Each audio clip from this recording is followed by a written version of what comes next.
Gopura Bhaktivinoda ki. Jai. Radha Krishna Gopa Gopinath Shamakun Radha Kun Giri Govardhan ki. Jai. Shri Vrindavan Dham ki. Jai. Navadvip Mayapur Dham ki. Jai. Jagannath Puri Dham ki. Jai. Ganga Mai Yamuna Mahi ki. Jai. Bhakti Devi Tulsi Devi ki. Jai. Shri Harinam Sankirtan ki. Jai. Transcendental Book Distribution ki. Jai. Grantaraj Srimad Bhagavatam ki. Jai. Samaveda Bhaktivinoda ki. Jai. Vitai Gaura Premanande. Hare All glories the assembled devotees. Krishna. All glories the assembled devotees. Hare Krishna. All glories the assembled devotees. Hare Krishna. All glories to the lotus feet of Shri Shri Guru and Shri Gauranga.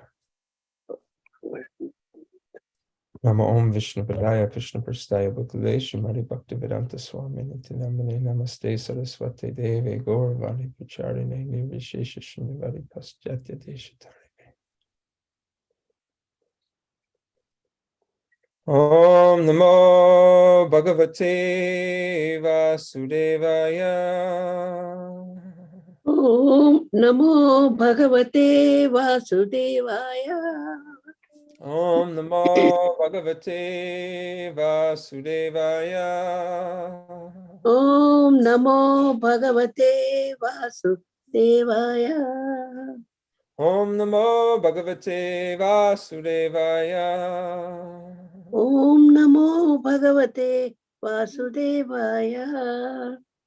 Narayanam Namaskritam Naram Chaiva Narottamam Devim Saraswatim Vyasam Tato Jayam Udirayet Nastaprayeshu Abhadreshu Nityam Bhagavata Sevaya Bhagavati Utamashloke Bhaktir Bhavati Naishtaki. Good morning, everyone. We're continuing our study of the Srimad Bhagavatam, Canto 1, Chapter 14, titled the Krishna's Disappearance, and we are on text number 9.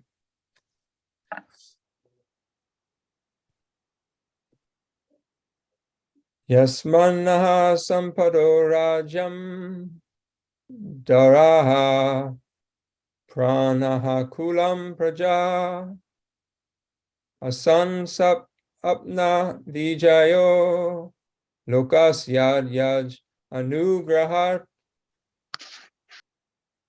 Yasmannaha sampado rajyam daraya pranaha kulam prajaha asman sapna vijayo lokas yad anugrahat.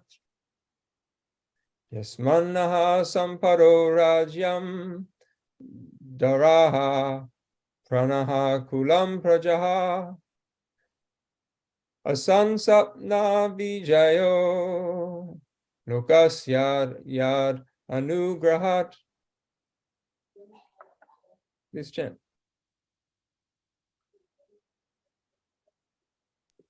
Hare Krishna. Yasmana sampado rajyam daraha pranaha kulam prajaha asan sapatna vijayo lakoscha yad anugrahat. Hare Krishna, thank you. Hare Krishna.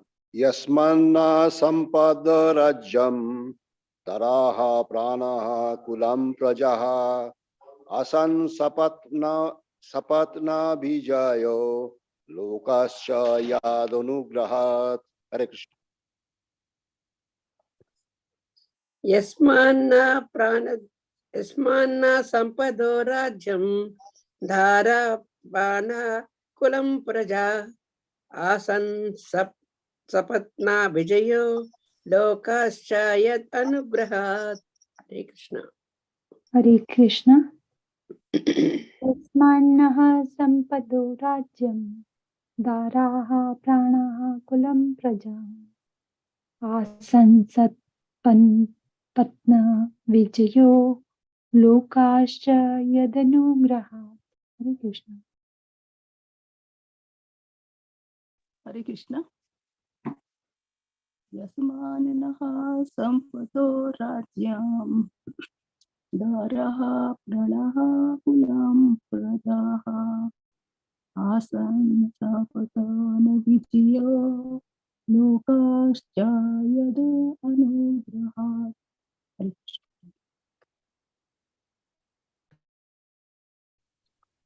Yasmanna sampado rajyam dharha prana kulam praja asan sapatna vijayo lokascha yad anugraha.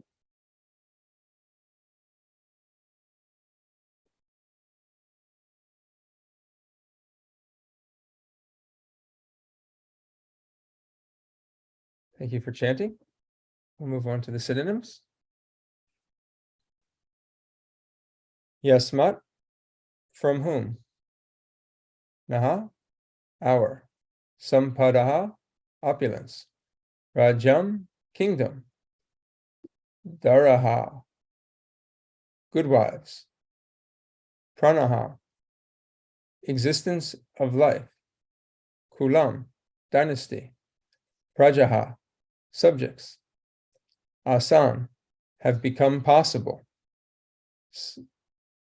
Sapatna, competitors. Vijayaha, conquering. Lokaha, future accommodation in higher planets. Cha, and. Yat, by whose? Anugrahat, by the mercy of. Translation and purport by His Divine Grace, Srila A.C. Bhaktivedanta Swami Prabhupada. Srila Prabhupada ki jai.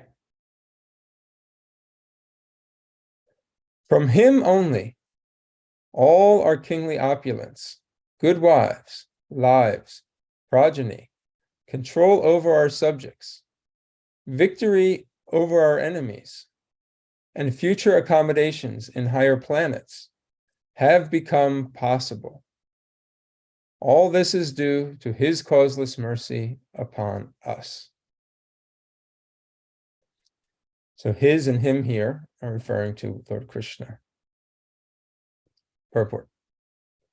Material prosperity consists of a good wife, a good home, sufficient land, good children, aristocratic family relations, victory over competitors, and by pious work, attainment and accommodations in the higher celestial planets for better facilities of material amenities.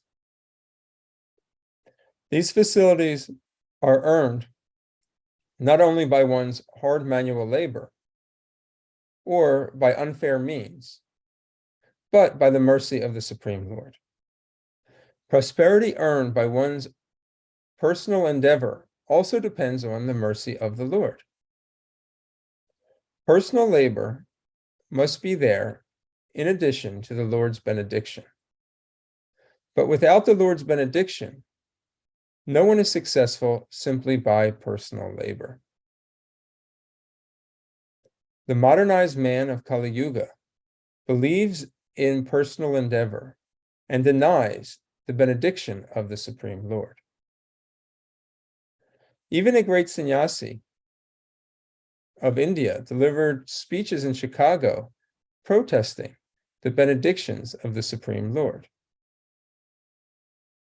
But as far as Vedic Shastras are concerned, and we find in the pages of the Srimad Bhagavatam, the ultimate sanction for all success rests in the hands of the Supreme Lord.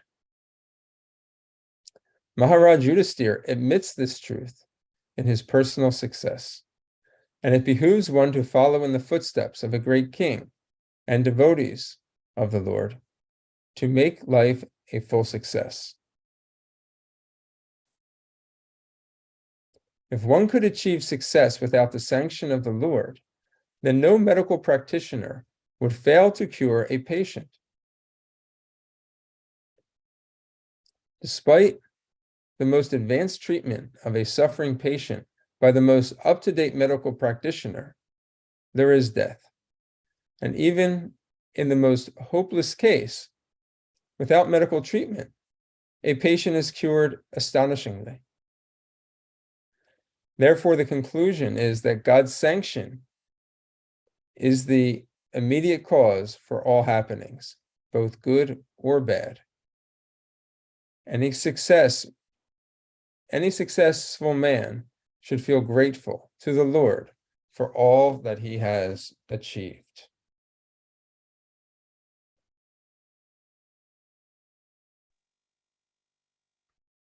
Om Aganata Barandasha Gyananjana Shalakaya Chakshur Om Miliyatam Yena Tasmai Shri Guruve Namaha.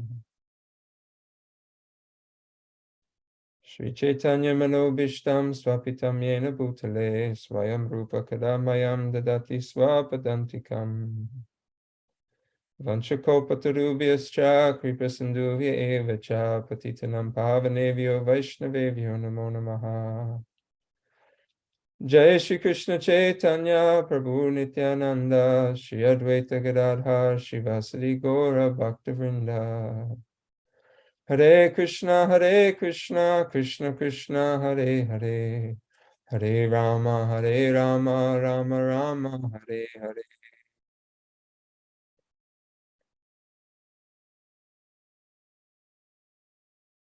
This is a very instructive verse and purport today. So many nice points to be brought out. Let's read the translation once more.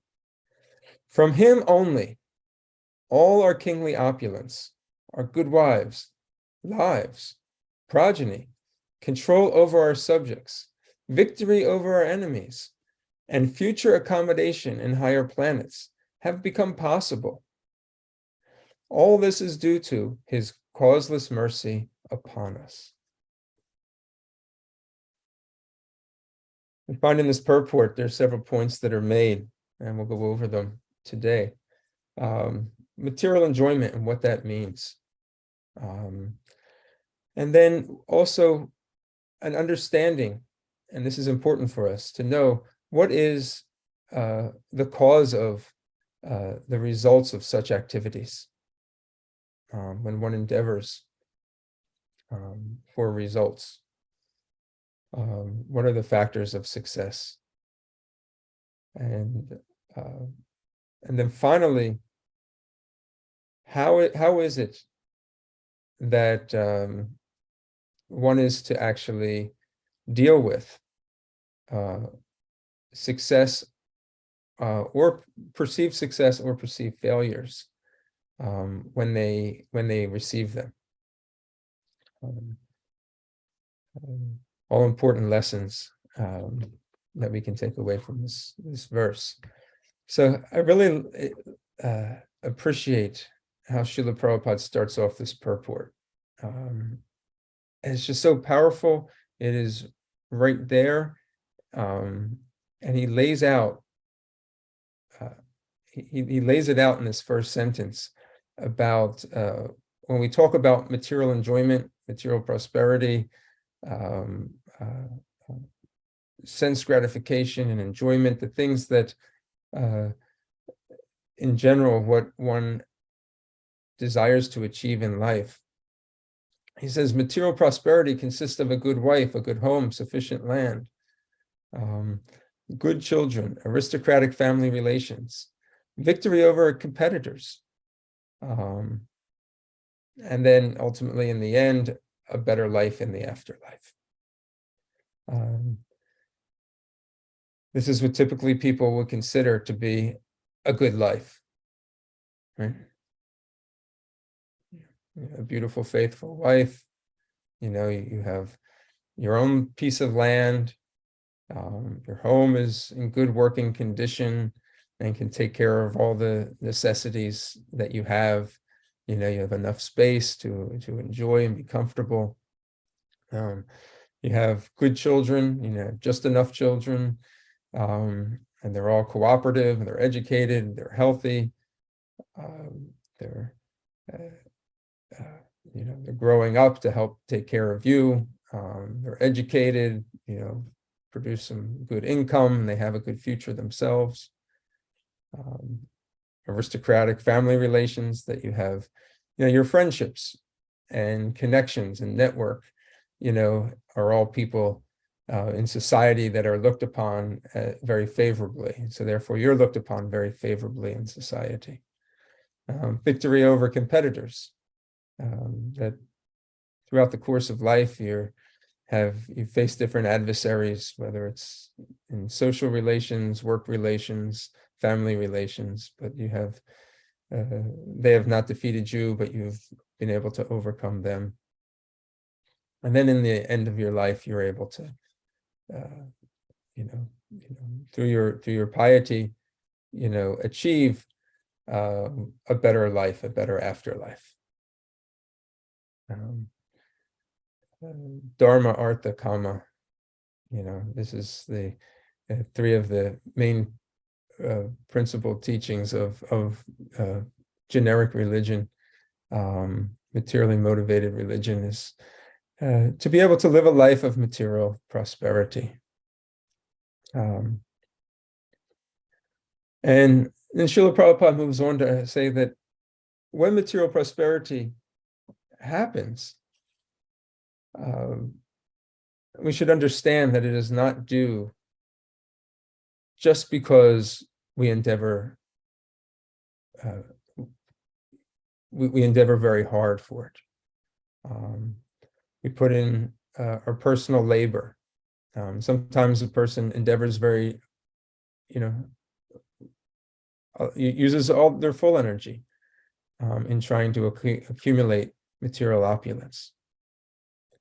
They go to school for many years, they work countless hours, they sacrifice sleep, they sacrifice various forms of enjoyment and leisure and pleasure, so that they become materially successful. And Srila Prabhupada says that right here, that we have to understand that, yes, the endeavor is there, and without that endeavor, activity will not begin to generate. But the ultimate cause of anything happening, good or bad, is it's ultimately sanctioned by the will of the Supreme Lord. He gives the example of a medical practitioner who, with all the facility in the world at his hands, all the latest forms of medical devices and mechanical equipment and medicine at his disposal, he still may not be able to save a patient. However, another patient may not have any of those facilities, but yet he is cured seemingly miraculously. Why is this important? This is important because when we have this knowledge that we are not the doer, that these things are actually ultimately carried out by the Supreme Lord, it allows us to deal with the successes as well as the failures in life with the proper perspective. From early on in the Bhagavad Gita, Krishna tells Arjuna that this is a very key component to finding stability in life.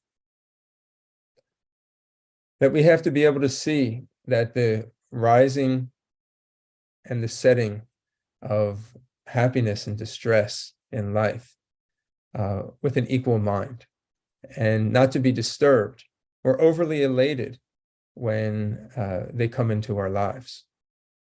So he says, Arjuna, the person who is not disturbed by happiness and distress and steady in both certainly are eligible for liberation. How is one able to attain such a platform? That is through the position of transcendental knowledge. And that is what is being stressed here. Just the fruitive worker, the karmi, we could just say the average person. We're taught that you work real hard and the results will come. Now we should also be aware that there's a relationship. The relationship here is that there is somebody who there's an entity that is making an endeavor, and that there is a sanctioning entity. The entity that is making the endeavor, the living entity, is fallible. And the entity and the supreme entity is infallible.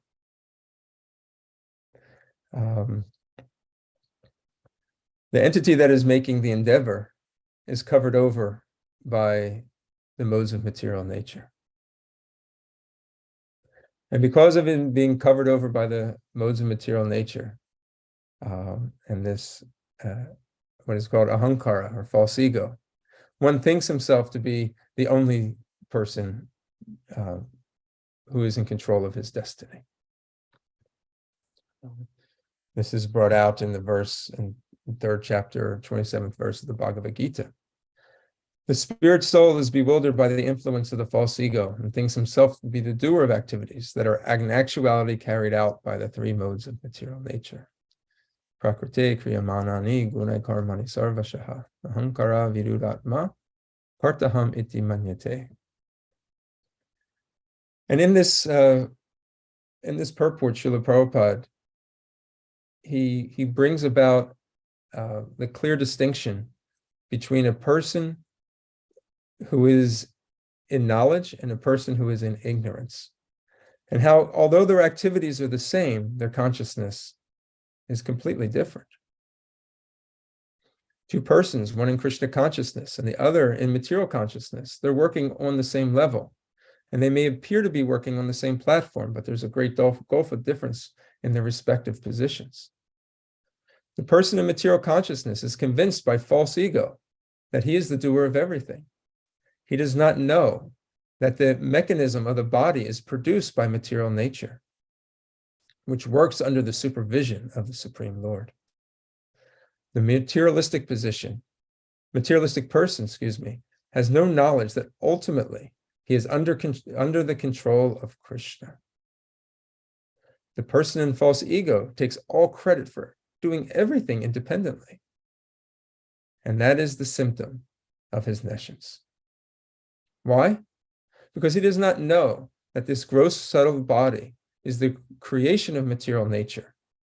And who is material nature under the control of? The Supreme Personality of Godhead.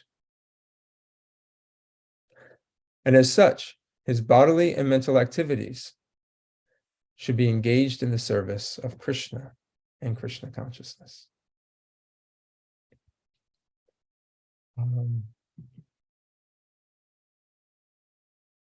So we see this with King Yudhisthira. He understands that he's recognizing that it is only by Krishna's grace that all the opulence that we now have is due to his mercy upon us.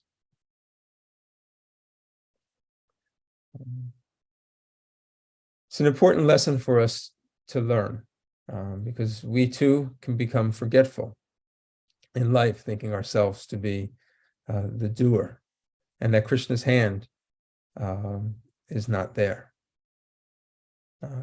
Mostly this is due to our upbringing.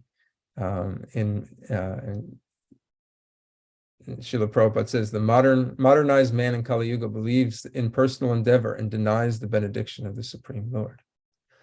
So this is what society teaches us.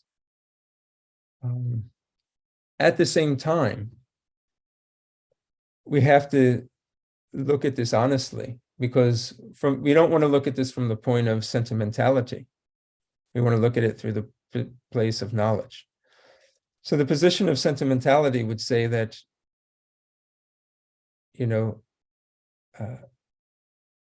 these things are actually being done, that there is no endeavor, that it is only, God is playing favors on this person and that person, and I'm just like a pawn that's being pushed around. There's no need to endeavor or engage in any type of activity, because in the end, God will just do what he wants to do. So therefore, I need not endeavor.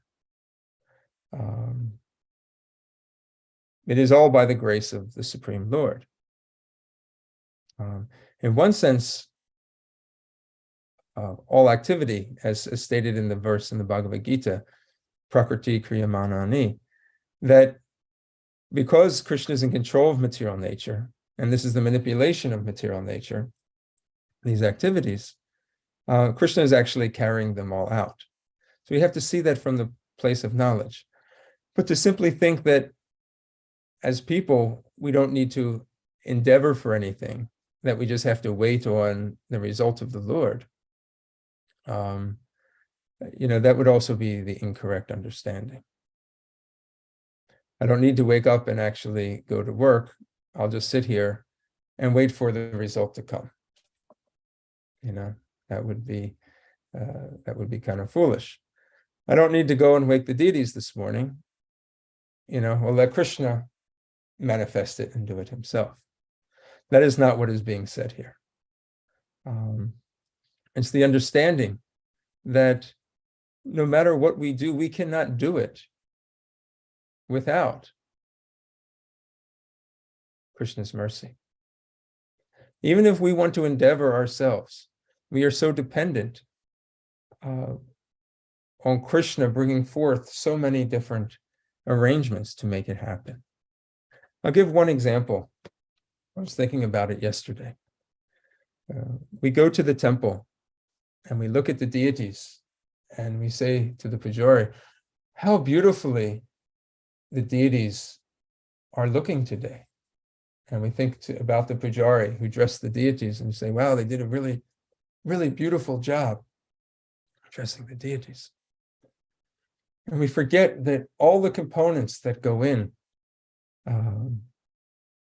to the deities looking and being dressed the way they are, and all of the different factors that go into play, and none of it could happen without Krishna's mercy.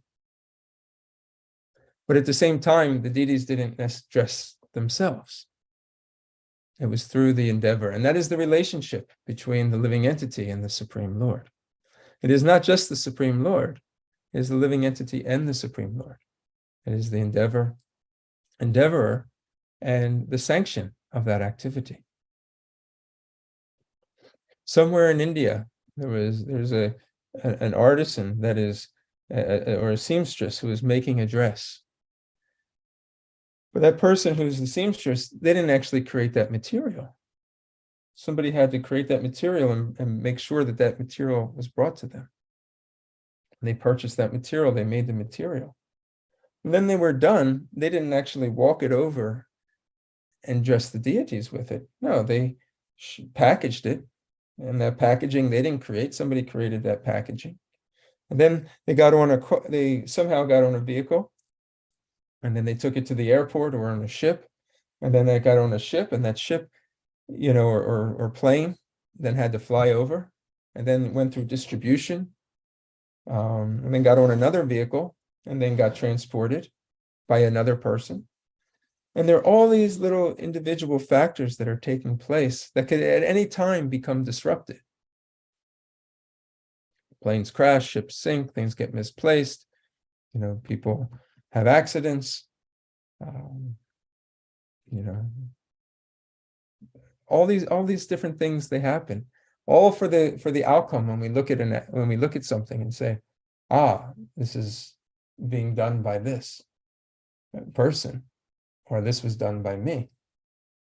So we can see here that being able to see Krishna's hand in everything allows us to see things through the eyes of knowledge. And in that way, we're able to understand happiness and distress in the proper perspective when it comes. How to deal with that. Going back to this distinction between how a materialist sees endeavor versus how a person in Krishna consciousness is able to deal with happiness and distress. Because they deal with it in two different ways. The underlying point and the first point that I wish I would have mentioned earlier, but the formation of this understanding is we have to understand that Krishna, the Supreme Lord, is Suradam Sarvabhutanam. He is the well-wisher of all living entities. Krishna does not mean harm to anyone. Krishna is not, when perceivably unfavorable things come in life, poverty, so we're talking about prosperity, so the opposite of prosperity is poverty. When that comes in life, it's not Krishna carrying out a personal grudge on a person. Krishna says he's the ultimate beneficiary and well-wisher. No, excuse me, is the beneficiary of all sacrifices and penances and austerities. He's the well-wisher of all living entities.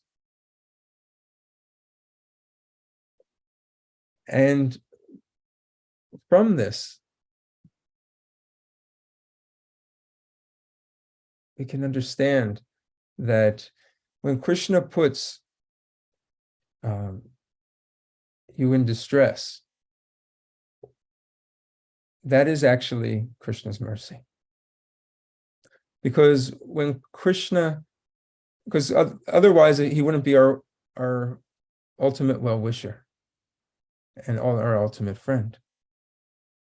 So we have to understand that there has to be some purpose for that. In the same way, when Krishna puts us in a position of having prosperity, we should also see that this is also Krishna's gift, and Krishna has a purpose for that. Krishna is my well-wisher all times. Whatever position he puts me in, he has to have a reason for that. What better example to illuminate this than the Pandavas and their family? They experienced in their life both extreme levels of distress, and now we're seeing them experience a high level of opulence. And how do they respond to that? They respond to it the same way. They accept it all as Krishna's mercy. They're able to see the hand of Krishna in everything. When they were being assassinated, or attempts of assassination, when they were thrown away from their land, when they were abandoned, when they were cheated and ridiculed, when they were mistreated, they understood that this is the will, especially Maharaj Yudhisthira. You understand that this is the will of providence. This is the will of God. There has to be some purpose here. We could fight this. We could probably win. We have superior strength.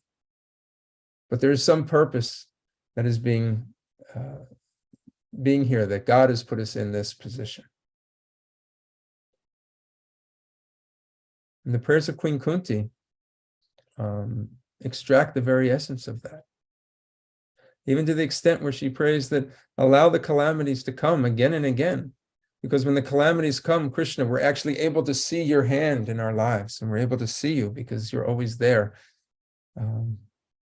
manifesting yourself in such a merciful way. When this level of distress comes in our lives, Krishna has a special gift for us.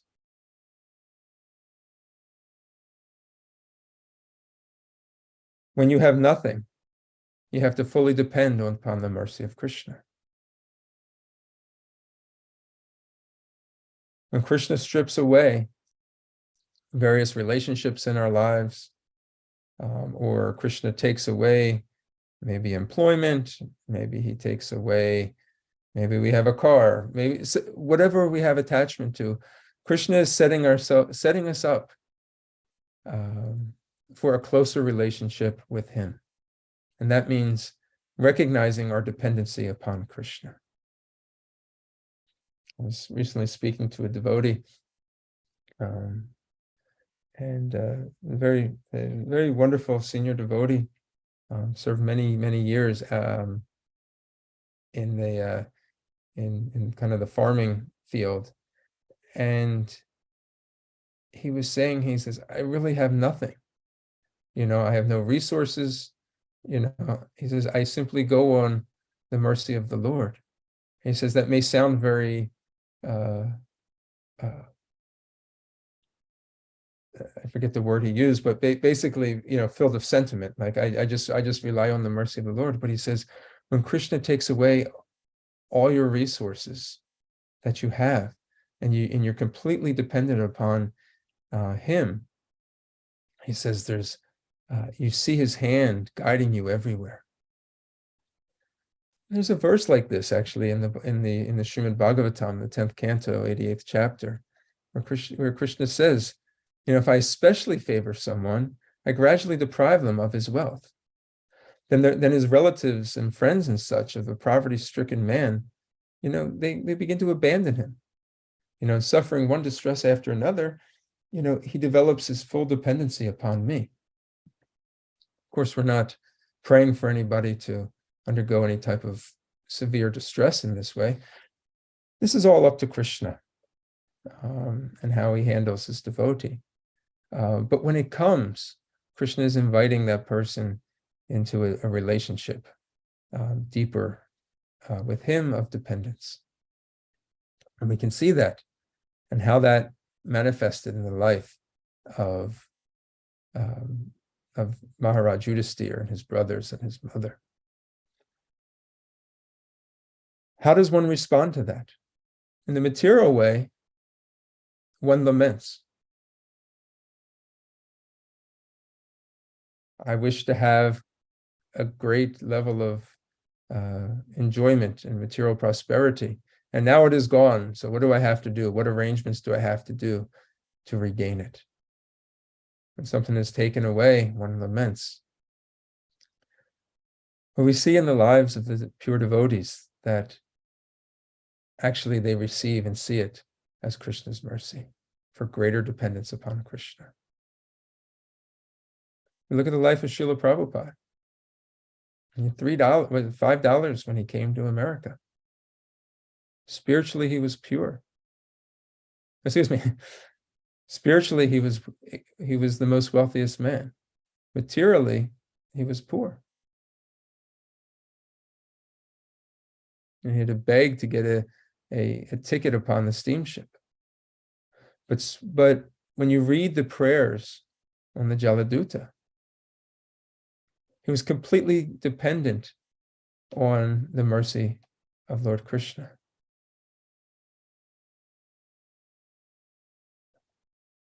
Krishna, you have brought me here. You must have some purpose for me here. I can do nothing. However, you can do it all. Use me as a puppet if you desire. Make my words suitable for their understanding. And because of that, Krishna then gave all opulence and provided all facility. And we see that in the life of Srila Prabhupada. We see that in the life of the Pandavas. So then on the flip side, that's how to deal with the distress when it comes, but the opulence and prosperity when it comes. Also, how to deal with that. From our material perspective, from our training, when we see prosperity, we think that this is the blessing of God. When we see poverty, we think that this is the wrath of God, or the punishment of God. But both are gifts. We just have to be able to see them, what Krishna is trying to achieve in our life through both of them.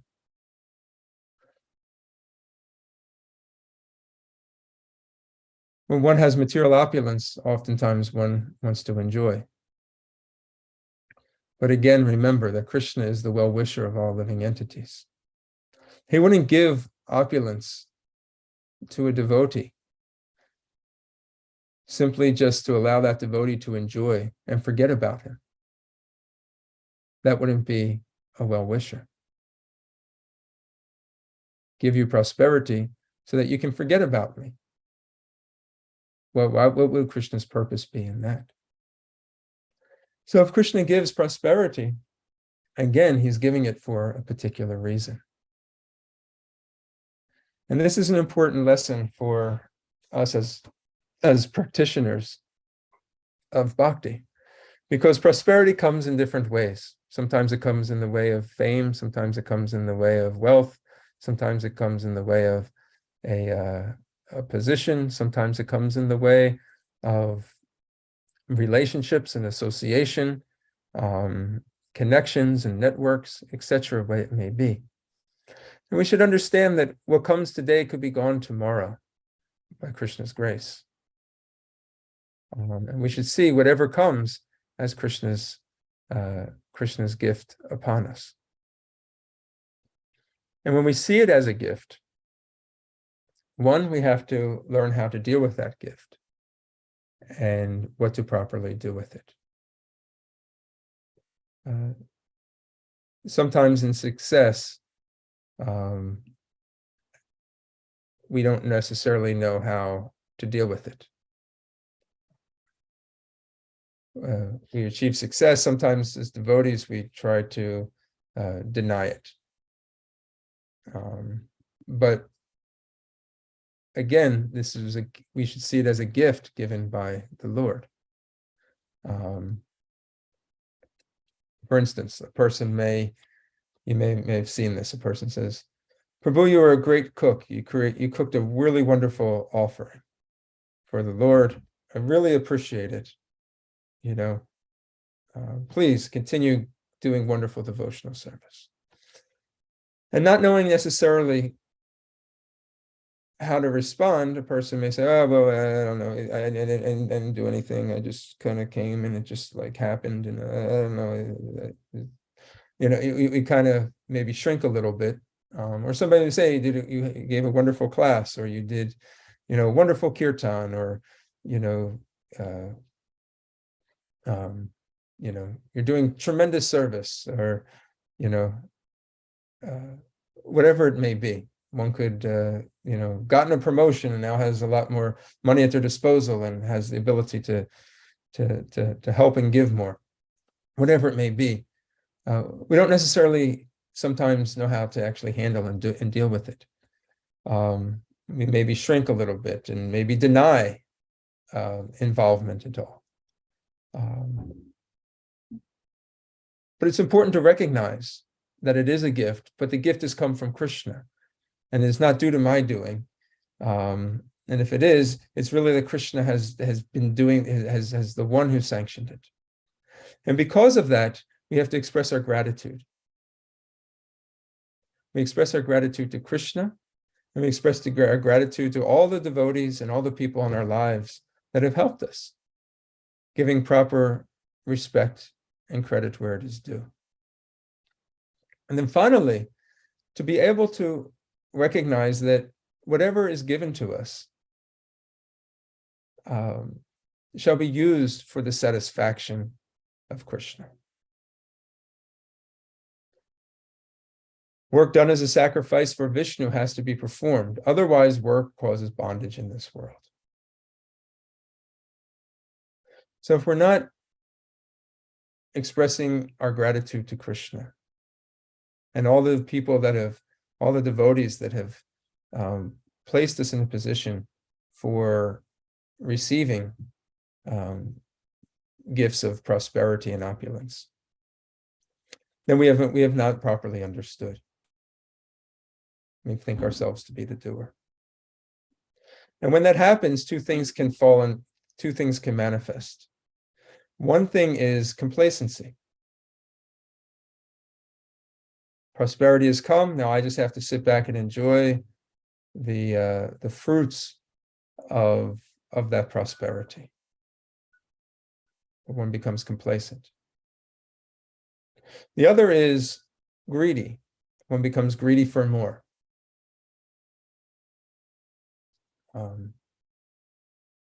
And then one becomes distracted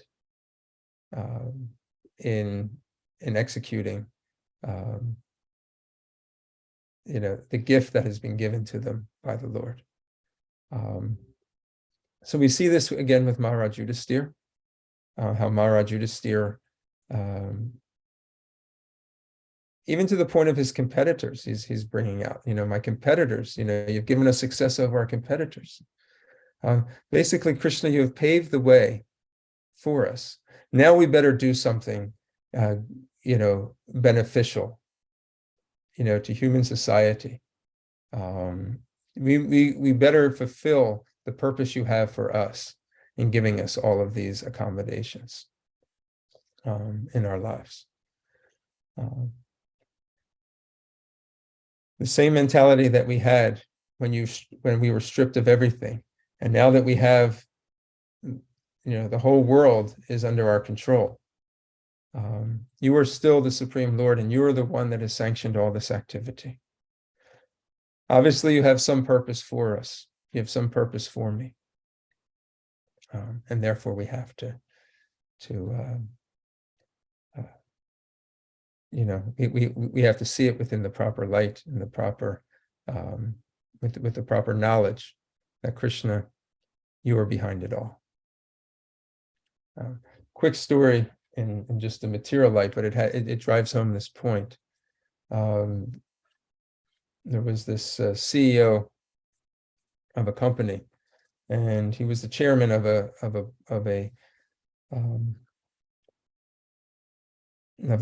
professional society. And that year he was the keynote speaker at their national conference.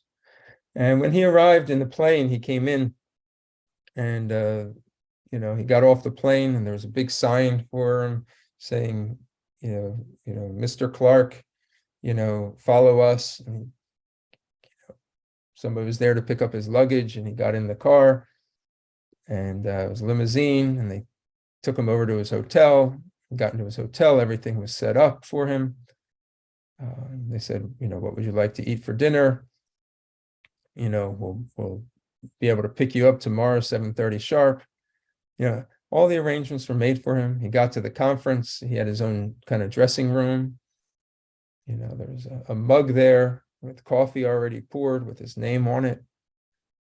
And he thought to himself, this is quite nice.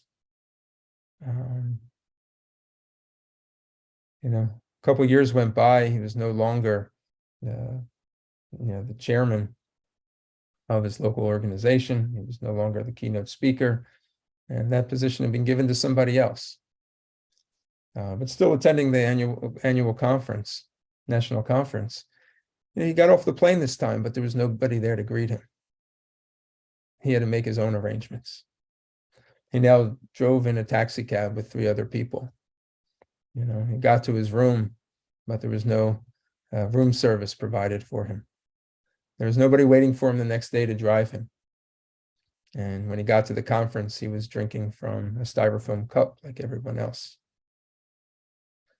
And then he realized that actually this is who I am.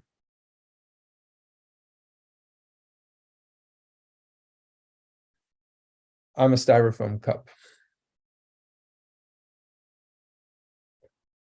I was given an opportunity, and because of that, there was some facility that was given to me based on the situation. But really, I'm nothing but a styrofoam cup. And that is the lesson for us, that we are nothing but servants of God. In our distress and in our happiness, we are nothing but servants of God. And the situations that are brought to us by Krishna that we experience in our lives, we should see that Krishna has a purpose and a lesson for us to learn in them. And that is in no way to ever remove our true identity as servants of God. And Krishna, being our eternal well-wisher, is always doing things in our lives to never push us away, but to always bring us closer. And when we look at those happenings that sometimes may be not so pleasurable to our senses, we can see that they are opportunities for us to deepen our relationship with Krishna. Okay, I will conclude here. Let's see if there's any comments or questions anyone has. Hare Krishna.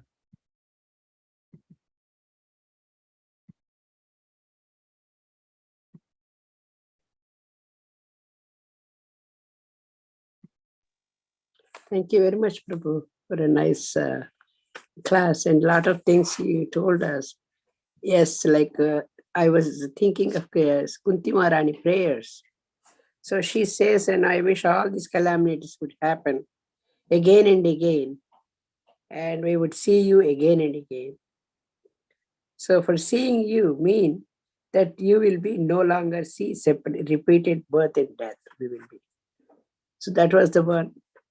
And the another one is that you said that see you as example.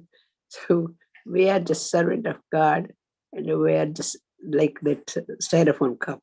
That's it. So as long as we think like that, we'll be well off. But sometimes we think that I did it, and I because of me only this happened like that. So then that makes a lot of difference. As long as we think that Krishna, without Krishna's mercy, nothing will happen. Thank you very much, Prabhu. Hare Krishna. Nice. Any other comments, thoughts, or questions?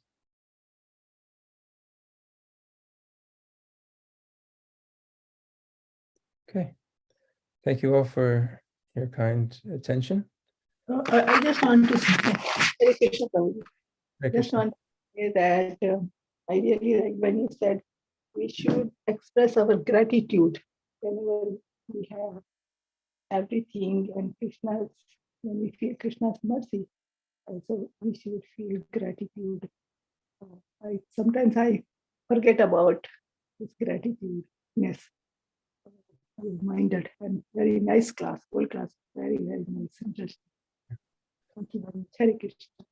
Hare Krishna. When we express our gratitude, we are able to recognize that there's actually Krishna in the living entity, that we have a role in it as well.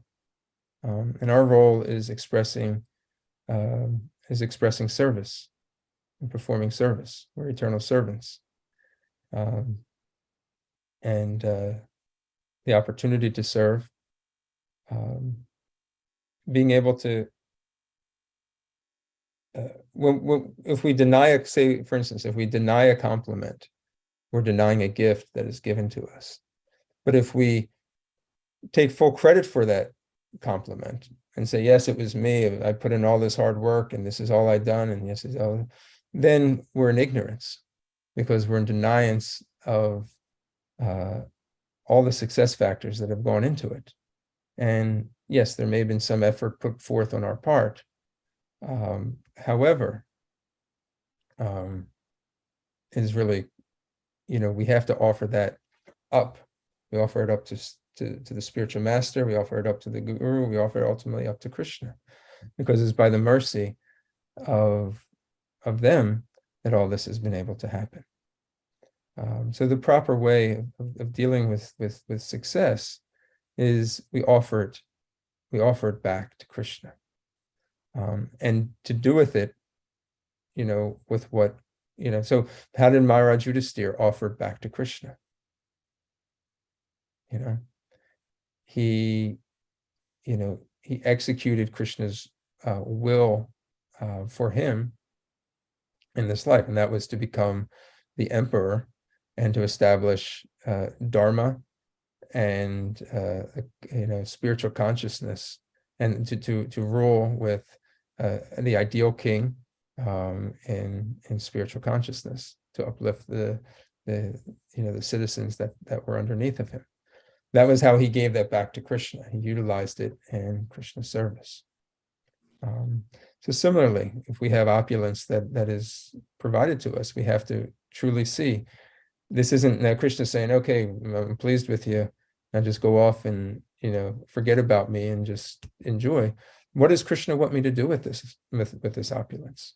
And again, opulence can come in various forms. It can come in fame, it can come in knowledge and education, it can come in the form of wealth and money, opportunities and networking, various different skill sets. What does Krishna want me to do with this? So that I won't forget that I am his eternal servant, and that way I can offer it back up. Otherwise, as Krishna says in the Bhagavad Gita, it causes bondage.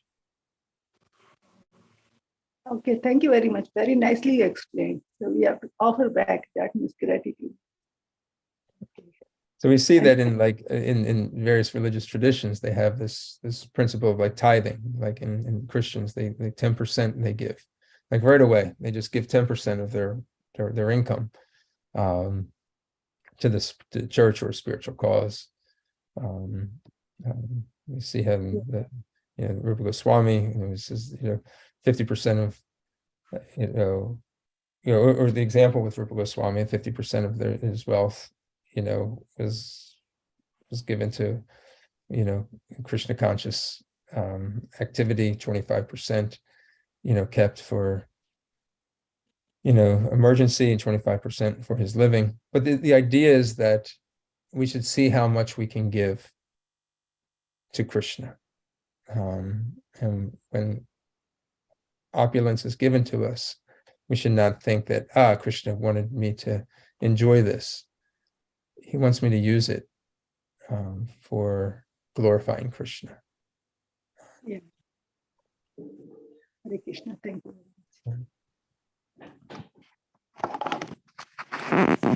Okay, if there's nothing else, we can stop here. I want to make a couple quick announcements.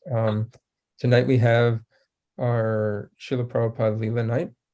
We're studying the Transcendental Diaries of Srila Prabhupada by Hari Sari Prabhu, written by Hari Sari Prabhu.